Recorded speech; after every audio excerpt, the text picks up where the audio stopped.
Rapport du GIEC. Cette évolution du système climatique ne cesse pas et est irréversible, détaille un climatologue. À l'image du groupe d'experts internationaux sur le climat, le climatologue Hervé Le Treut tire la sonnette d'alarme et incite à des actions massives, internationales et locales, pour diminuer les effets de la catastrophe qui vient. On a dépassé le stade des alertes, affirme lundi 9 août sur France Info Hervé Le Treut, climatologue, professeur à la Sorbonne Université et membre de l'Académie des sciences, alors que le rapport du GIEC, paru le même jour, indique que les températures n'ont pas été aussi chaudes depuis 125 000 ans. France Info. Les conclusions du rapport du GIEC sont alarmistes et soulignent que les activités humaines sont responsables de l'accélération du réchauffement. Ce n'est pas une surprise, Hervé Le Treut. On est habitué depuis toujours à ce qu'il y ait des fluctuations du climat, qu'on appelle naturelles. Mais aujourd'hui, on a quelque chose de nouveau et très rapide. On a dépassé le stade des alertes. Le changement climatique est devenu plus marquant et aura des conséquences de plus en plus fortes sur nos sociétés. Cela fait de nombreuses années que l'on sait que le changement climatique est à l'œuvre, mais ses effets sont désormais visibles.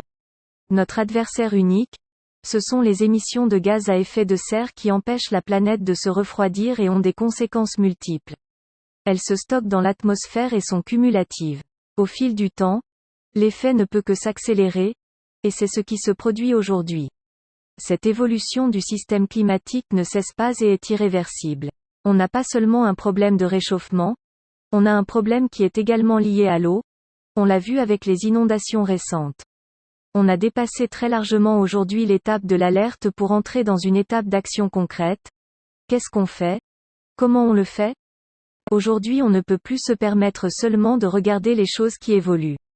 Il faut passer aux actes. Que faut-il mettre en place selon vous? Il faut surtout trouver les bonnes solutions face à un problème évolutif. On sait à peu près ce qu'il va se passer, parce qu'on est dans une forme de continuité par rapport à ce qui s'est produit depuis les premières alertes sur les problèmes climatiques. Les choix que l'on va faire seront difficiles et ne seront pas les mêmes selon les territoires. Il y a un travail nécessaire qui doit se faire à l'échelle internationale. Car les gaz à effet de serre se mélangent dans l'atmosphère. Au-dessus de nos têtes, on a des gaz à effet de serre qui viennent de Chine, des États-Unis.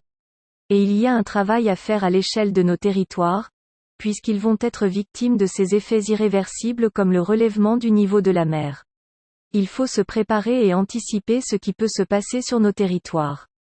Il faut agir à ce niveau de manière très forte et rapide, parce que les choses se développent de manière beaucoup plus rapide qu'on ne le pensait il y a quelques années.